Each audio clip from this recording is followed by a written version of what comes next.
Lazimatul Hasanah NIM 351724 dari kelas Islam Ideal Bimbingan Penyuluhan Islam dari IAIN Pekalongan. Di sini saya akan menjelaskan sedikit tentang menangkal kekerasan dalam rumah tangga. Apa itu sih kekerasan dalam rumah tangga?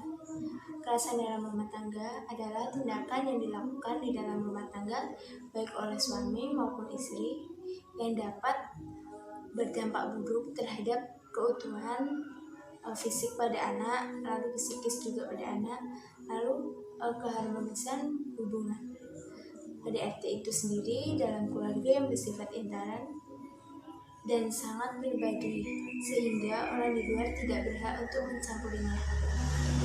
Lalu, kekerasan dalam rumah tangga merupakan satu dari berbagai macam bentuk tindak pidana kekerasan yang banyak terjadi dan telah teridentifikasi dalam masyarakat internasional.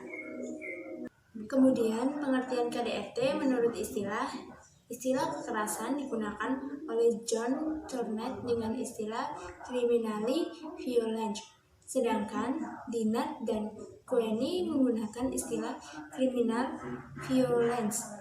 Di Kolombia, istilah kekerasan dikenal dengan la violence. Kekerasan pada dasarnya merupakan tindakan agresif yang dapat dilakukan oleh setiap orang, misalnya tindakan memukul, menusuk, menendang, menampar, meninju, menggigit. Semua itu adalah bentuk kekerasan. Lalu, KDRT dalam persepsi Islam. Dalam sebuah sistem sosial dan budaya seperti ini, maka perempuan sangat rentan mengalami KDRT, bahkan sejak pertama kali menghirup udara di dunia, yaitu dikubur hidup-hidup begitu lahir sebagaimana tersurat dalam Quran Surat An-Nahl 19 ayat 58 sampai 59. Bismillahirrahmanirrahim. Wa idza yashiru ahaduhum bil ansaballa wajhuhu musawwadda wa huwa qadimun yatawarra minal qaumi min su'i ma bushira bi ayyum sikuhu ala muwanin am yadsuhu fit turabi ala sa'a ma yahkumun. Kemudian, terjadinya KDRT bisa disebabkan oleh beberapa hal. Yang pertama, bisa karena ia cemburu, kemudian karena kurangnya ekonomi, pertengkaran terhadap anak, kemudian karena perbedaan pendapat, bahkan yang paling parahnya lagi bisa karena perselingkuhan. Tidak hanya itu saja, ada pun beberapa bentuk kekerasan pada perempuan. Yang pertama ada kekerasan fisik. Perbuatan ini mengakibatkan rasa sakit, seperti menampar, memukul, menarik, bahkan menendang. Itulah contoh-contoh dari kekerasan pada fisik. Dan yang kedua ada kekerasan psikologis atau emosional. Perbuatan ini bisa mengakibatkan rasa ketakutan. Dua, bisa mengakibatkan juga hilangnya kepercayaan. Kemudian kemampuan untuk bertindak itu berkurang, bahkan rasa percaya diri yang kurang itu bisa mengakibatkan seseorang sadar. Yang ketiga ada kekerasan seksual. Kekerasan jenis ini meliputi pengisolasian atau menjauhkan istri dari kebutuhan batinnya, melaksanakan hubungan seksual hanya mementingkan kepuasan pada diri sendiri, melainkan tidak pada pasangannya. Dan yang terakhir ada kekerasan ekonomi. Kekerasan ekonomi ini mencakup seorang suami tidak memberi nafkah istri, melainkan suami hanya bisa menghabiskan uang istri. Itu yang dinamakan kekerasan ekonomi. Poin selanjutnya adalah upaya menangkal terjadinya kekerasan dalam rumah tangga. Syariat pada dasarnya merupakan petunjuk Allah SWT untuk manusia dalam menjalankan segala aktivitas kehidupannya di dunia.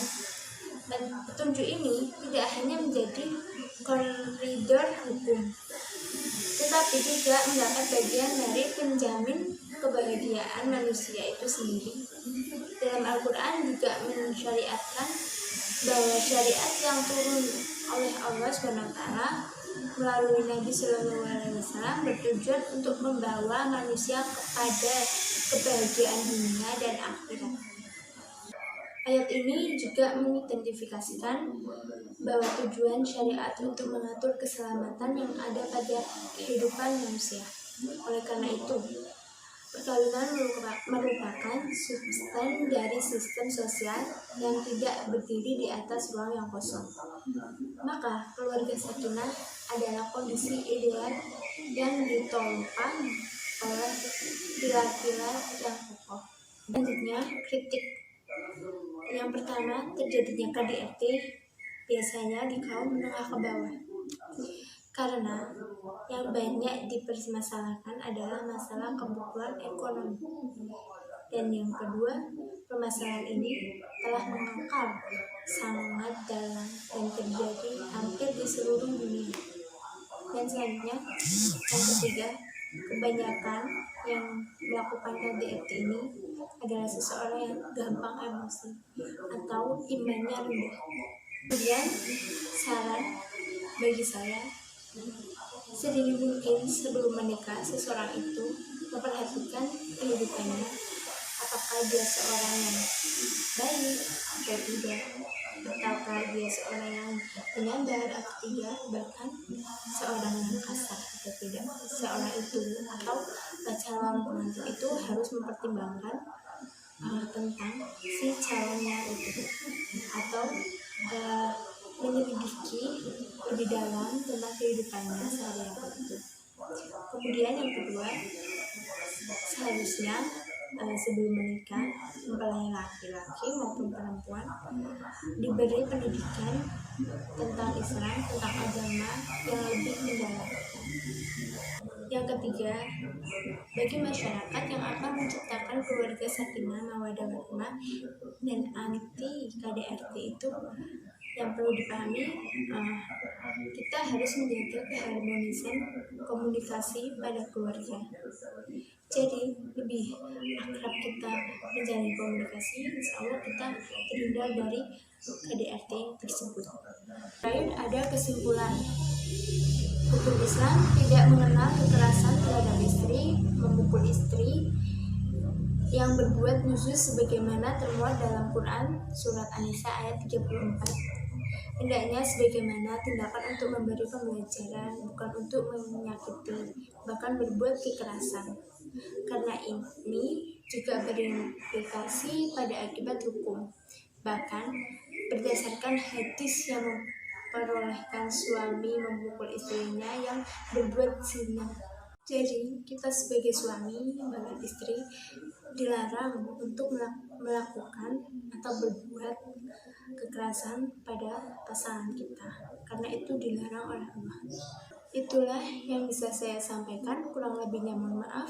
Semoga bermanfaat bagi semuanya. Wassalamualaikum warahmatullahi wabarakatuh.